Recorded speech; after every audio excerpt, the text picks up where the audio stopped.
Hi everyone, BC here. I'm going to be starting up a new game that is giant and insane and hopefully awesome. This is going to be a 65 player game playing on a variation of Mortal Realms, and it's using a mod called Dimensional Fracture. This is basically all of it is a compilation mod with a ton of stuff in it, and a bunch of the vanilla nations are actually removed so that more mod nations could fit in. So you see here standard stuff. It's one age, and then you start seeing things that you might not recognize, like Markand and Shang and Lusitania. Altera is like, some of these are just DE nations. Swarm hives, so these are ant nations. There's some Hellenica stuff in here, Warhammer, as well as just random ass stuff. Like, I'd be remiss if I didn't point out the clowns. The other thing is that this is going to be a Disciples game with teams of up to 4, and for each player short of 4, you get some bonuses.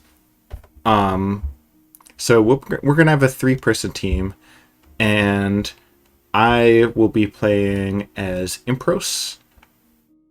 So yeah, there they are, Impros, Angel, Kindgum. So I'll be going over what they do. My partners will be Greenskins North and Greenskins South. So we'll get our Warhammer orcs up in here. So let's talk about the boring old Kindgum Impros. This is a late age nation, so I do get citadels, although everything of mine, like my infrastructure, is 20% more expensive, which is what it is. I guess my labs are base price, but other stuff. And let's see what we've got here. Recruit anywhere scout. He's got a horse, but he does cost a little bit more. Basic leader. This war priest is a cheap priest researcher. The thing about him is that he's got decent stats, and he has leadership, so he's a good guy to just take around some sacreds and bless, which I will definitely be doing. We've got this guy. He's my best leader. He also naturally bumps up PD, so definitely a good guy to have around. Warsmith, an incredibly cheap researcher that also grants resources, so this is going to be really good. I'm going to be getting a lot of them just to form a mage corps, as well as to get resources to recruit my troops. This Magus is a nice, cheap, efficient communion slave. He's and master for that matter. He's got no protection, but that's easy enough to fix if it becomes an issue, and he does everything else. I'm gonna skip the Fortissimus and go to the High Magus. This guy costs 4 recruitment points, so it's slow to recruit, although I do have citadels. He gets more magic, including potentially getting death, so just definitely a quality mage. And then we've got 4 of these horses. So here's this Fortissimus Tenebris. This guy is stealthy. He takes my bless. He is a horse. He is a heretic. And Death 1 is not that noteworthy, but I'll take it. Then we've got the Fortissimus Solaris, and these guys are pretty awesome. 3 recruitment points, so 1 citadel turn gets you a guy with Sun Awe, which most of the time is just going to be straight up awe for me. And Fire 2, which means that, especially with the Bless, we're going to be taking, once we have Alteration 5, these guys can just cast body of flames and be pre-made thugs with no gear at all, which is just incredibly good. There's the Fortissimus Calum. These guys, same story as the other ones. They're pre-made thugs, just in air instead of fire. So I'm going to be definitely going up alt, but these guys just cast Mist Form and start eating some people. Both of these attacks kick in every turn. Can give them a brand if they need more damage output, but they don't need that much else. We've got this Episcopus Regressus. This is a recruitable Holy 3, so if I need to cast Divine Blessing, then he is quite equipped to do it. He might get another path. And then we've got our Angel Priest, and this guy is pretty expensive. He does it all. He doesn't do any of it really great, but let's go over what he does do. He gets Astral 1, and this says 4 randoms, but it's actually all this random shit. So he could potentially get 7 randoms. He's not going to do it, but he could. He is sacred. He is not holy, and that's okay. He can boat. He also organizes PD, heals disease, researches philosopher, which we do have sloth, so we'll get ourselves a bit more research from that if this guy is just sitting around researching for some reason. Forge bonus, and mason. So basically, he goes around building shit or sometimes leading communions, and it's up to me to use them efficiently and to get a good number of them from my capital. Then we've got we've also got this Barbarian Chief. He can be recruited outside of forts, and the thing that he does is the turn after you get him, he turns into a bunch more barbarians. So if we need a bunch of barbarians quickly for some reason, then we can make a Barbarian Chief. And they all have pillaging, so that's pretty cool. Alright, our units. A slinger, an archer. This guy is nice and cheap, and we can easily put up flaming arrows or possibly desert winds. So it's useful for that purpose. Actually, not even possibly. This guy can easily communicate desert winds, at which point these guys become quite scary. Crossbowmen. Crossbows are always nice to have. These auxilias, which can be recruited outside of forts, that'll make our expansion a little bit easier to get more of them out. Legionnaire. They promote, I don't remember what they promote to, but I think that the promotion just gives them a bit more of all of their stats. Either way, not insane, but a solid unit. These can also be recruited anywhere. They're good at pillaging. Their defense is okay. It's not as high as I'd expect for a mounted unit, but they can definitely harass a back line potentially. And then we've got a recruit everywhere sacred. So it's this guy. Think of Bannerlog white ones. Overall solid stats. This guy hits like a truck with his greatsword. Not very expensive, not very eye-popping, but I'm happy to have him. These guys are more what you'd expect from a horse. They have the once per combat lance, but they've got good defense as well as solid protection and other stats. Their bow only has precision 8, so they're not going to hit too often. Although with desert winds, then they can do some tricky stuff there. And then my cap-only sacred is a sacred horse, which these guys are, sacred cavalry tend to be pretty good, and these guys are no exception. Good stats, especially defense skill, a bunch of attacks, etc. I don't think there's anything about my sites. Yeah. Although I do get 5 gems per turn, which is more than you'd expect from a late age nation. So that's cool. Alright. So we get the Peacock Angel. As a matter of fact, we get the Peacock Angel cheap. So we will definitely be doing that.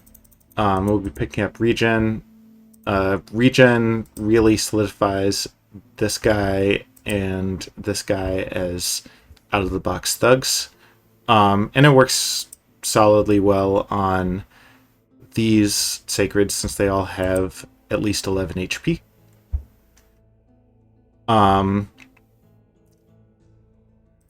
We'll be taking some... I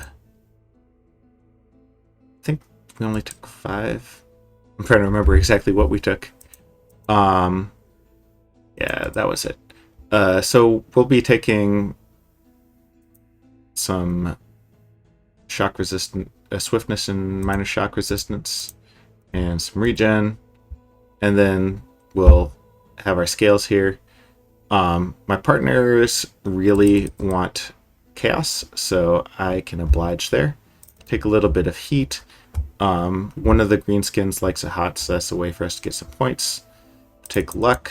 That combos with the game setup. Then we'll have some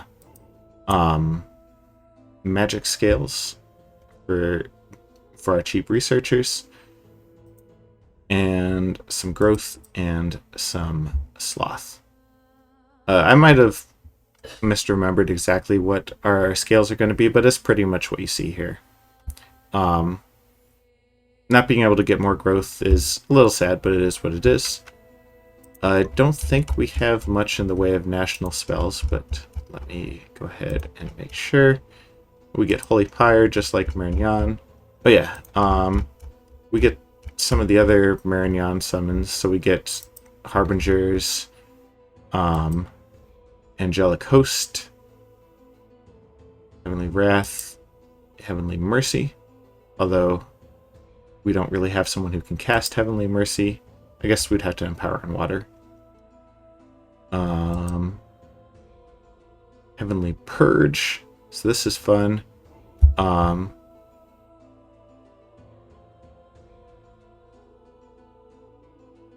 This turns all of my death gems into pearls, and all of my blood slaves into pearls, and Angels of Fury come with this stuff. So that might be a fun thing to cast. And then down here we can get Seraph. So if we ever get to Conjuration 9 somehow. Construction, nothing there. I don't think there's anything here besides Holy Pyre. Yeah. Enchantment. Inside of Celestial Spheres, so we can discover Death and Blood sites. That's one other thing that I didn't go over. And then I don't think we have anything in blood magic. So here, priest powerful prayers can cause miracles. What's going on there is if I have dudes just sitting around preaching, then there's a 3% chance of causing a miracle event, and there's just a list of them. It's especially noteworthy with the blood site thing, because one of the miracles is turning a blood site into an astral site. So this is what I'm going to be rolling out with as the pretender for our team. Let's go ahead and take a peek at the Greenskins. So Greenskins North, in my opinion, they are the better of the two Greenskins, although both of them are pretty cool. They primitive forts here means relative to middle age, so they get fortresses but not castles. That said, I can make them a citadel and give it to them. I've got recruit anywhere scouts, 30 gold, but chaos recruitment 3, and each one of these troops has chaos recruitment. So these are uber cheap recruit anywhere scouts once some of the chaos comes out. Goblin Boss is again recruit anywhere and really cheap. Yeah. Night Boss can be recruited in Highlands and Mountains. Orc Boss, you actually have to have a fort. But these guys are definitely tougher than your typical commander. Go over the promotion a bit. The Black Orc Big Boss. High protection on these ones. Goblin Shaman. And one thing about all of these shamans and mages is you do not need a lab to recruit them. I don't know why, but you don't. So that is a big cash savings for the Greenskins. These guys do get an apt researcher, but they get 1.2 paths.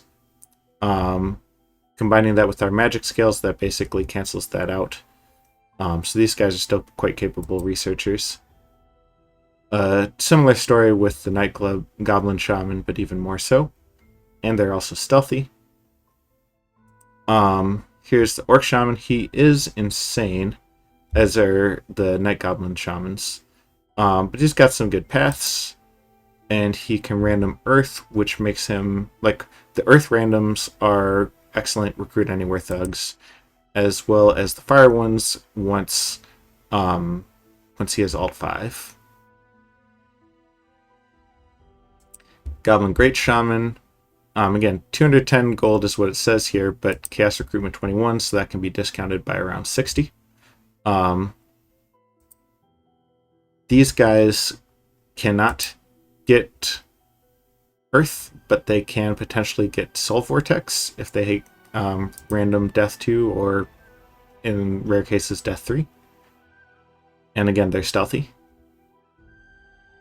The last two are cap only, so there's the Night Goblin Great Shaman, which is just a pre-made thug, ready to go. A little low on HP, just like the other ones, but other than that, he's got Earth and Nature and a bunch more where that came from. This is just a great unit. 10% insane, which is what it is. These guys are slow to recruit, but you get more paths. They are better for site searching and for some of those tougher to cast spells. They also get more of a discount from cast recruitment.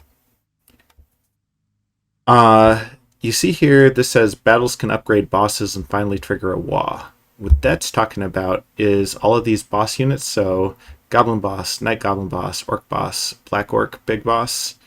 They all have promotion where after 25 experience, they level up. And then they can level up again and again and again. When they level up, they respawn a decent number of units. So that's pretty cool. And at the highest level, it triggers a WA. When you trigger a WA, these guys become sacred and spawns like 100 units. So we definitely need to trigger lots of WA, if nothing else, for the moral victory. And the way, of course, that you trigger WA is by getting these guys a bunch of experience and kills. So we'll figure out how to do that. Let's see here. Some of these guys can be recruited outside of forts. Here's a cheap-ass goblin. And a cheap-ass archer. These are basically 5 gold apiece once Turmoil 3 is in place. And this nation can easily cast Flaming Arrows as well as the Construction 1 equivalent. Or I guess not equivalent, but what's it called? Create Flaming Missiles. This one is AoE 3. All this to say that these Goblin Archers and 6 to a square, you can make a lot of Flaming Arrows with these guys, and that is scary for a lot of nations. We've also got Night Goblins and Night Goblin Archers. These guys are a little more expensive. They get poison resistance and I guess these guys, they have a little more dark vision. There's probably some other stat differences too. The Netta or Clubba. The Nettas have nets, the Clubbas have clubs. It varies. Again, nice cheap units. Size 1. The Era Boy. This guy, for 9 gold, getting one of these guys, and again, shooting a bunch of flaming longbows is fucking terrifying. So definitely will want to mass those. Orc Boys, these can also be recruited outside of forts, and they just solid stats, hit decently hard. Meh. Orc Biggin, they get a variety of armaments. Goblin Wolf Rider, the lance keeps coming, and they can do some good pillaging. They're stealthy.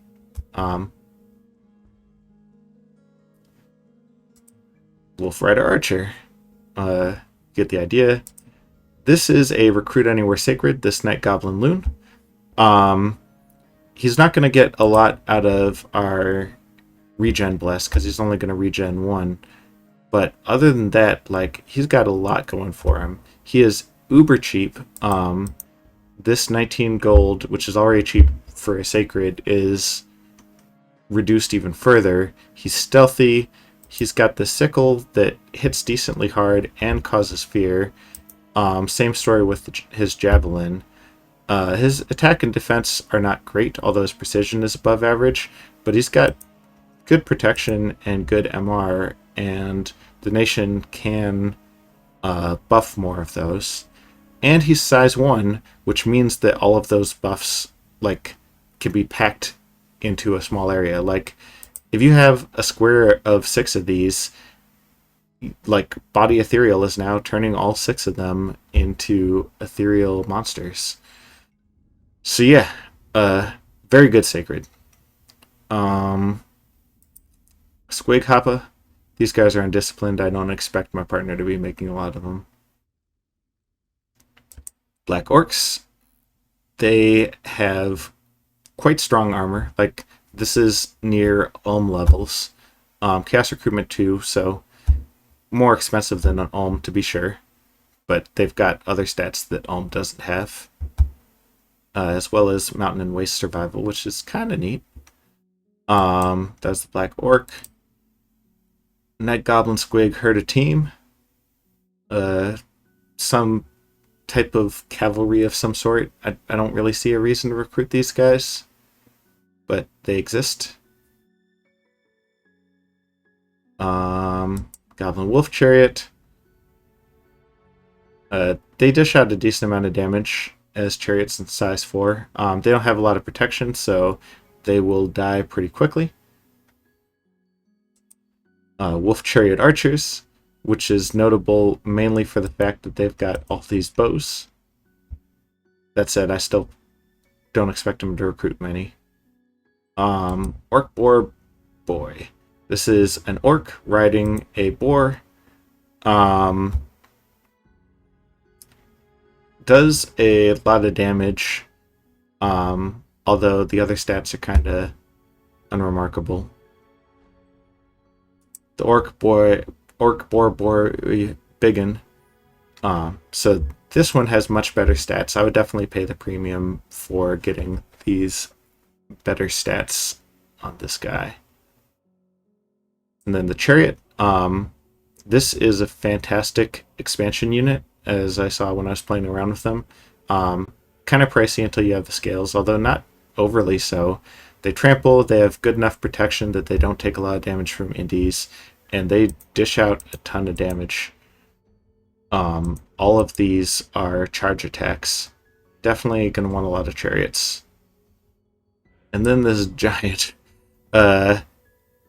He's 230 gold straight up, discounted by about 69, which is a nice discount. He's scary.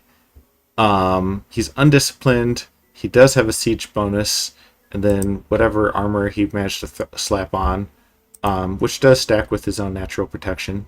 He can eat you. He gets 2 swings with these wild swings. And then he gets the stomp with the area of effect. So there's a lot of damage output that comes with these giants. Like, I was seeing 2 giants just solo many indie provinces. I guess not solo anymore. Duo indie provinces. But they're big and expensive, and it's kind of hard to justify them when, like, the chariots are so good for a similar purpose. We'll see if there's a reason for them. And then the trolls. If you get into the cave, then you can recruit the trolls. They regen. They're vulnerable to fire, which is kind of awkward, but they can spit acid on you. So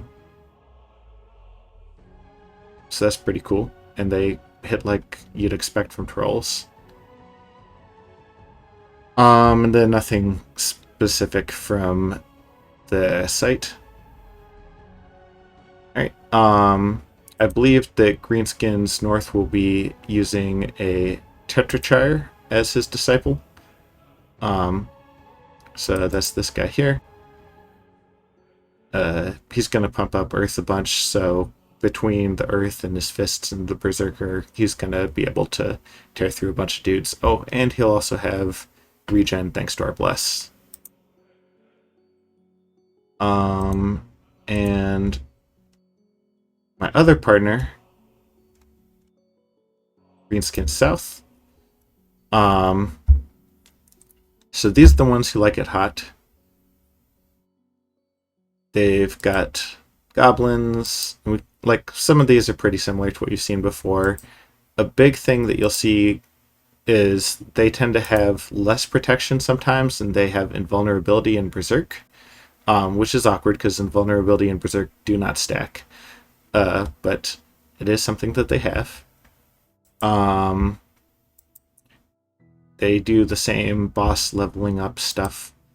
Similar shamans. Not all of their guys are stealthy, so like the orc shaman on north is stealthy, on south it is not, which limits his thug ability, although he's still not bad. This great shaman is stealthy though, and Death 2 with Soul Vortex or Nature 2 for extra regen. He can still thug. Okay. Need a little bit more gear, but it is what it is. Savage Orc. This guy can definitely thug as long as stealth is not required. He gets some nice air, which means that he can definitely cast Desert Winds. Then we've got the Great Shaman over here. This is cap only, but he's got a solid combination of paths, as well as the Savage Orc Great Shaman. This guy is Holy 3, slow to recruit, and here are his randoms. Alright, going through the troops, we got the Goblins and the Goblin Archers. So, Desert Winds is almost a must on these guys. It's so good. Forest Goblin Archers. Still Chaos Recruitment 1. I don't remember what those have over. 74899. 70899. I guess it's just for the forest survival. These have mountain survival. I don't know why I would get Forest Goblin Archers. The Orc Arrow Boys, and we already talked about them. Still as good as ever. Orc Boys, a Savage.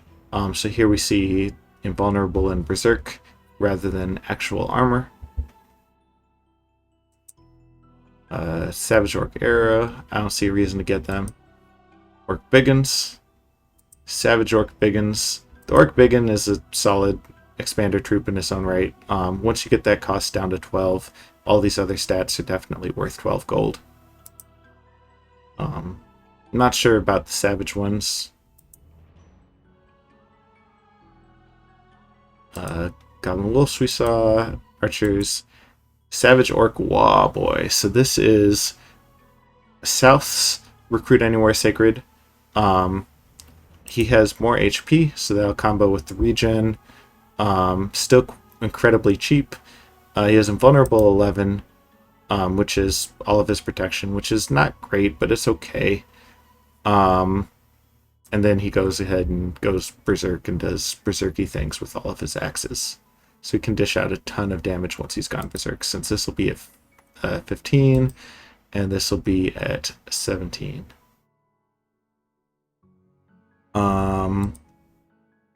Spider Rider with a poison bow that can also become a poison flaming bow. If we turn him into a commander, then he can scale walls.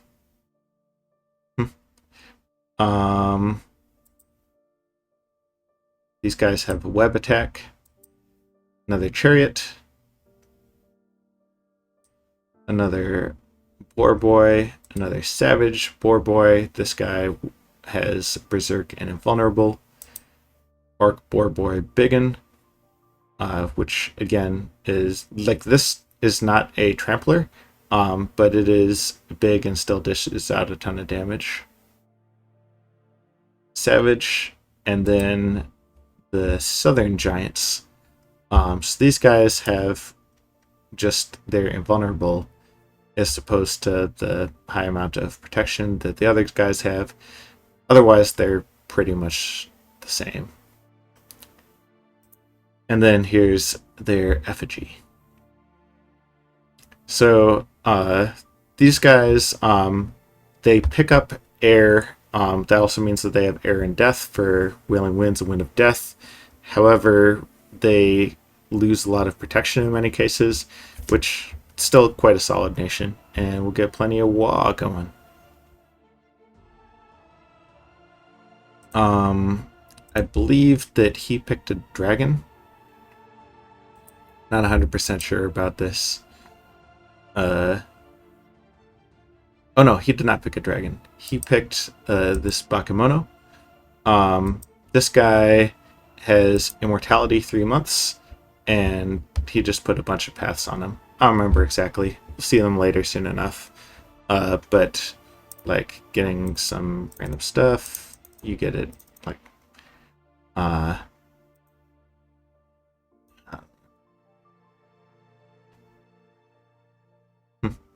something like that. So this guy, he's not ready to expand just from turn 1. He needs more spells researched and a bit of upgrade to his gear. But immortality is really nice, and he can definitely be a terror in the mid-game. So that is our nations. Thanks for watching. This is going to be a crazy game, and I'll see you on turn 1.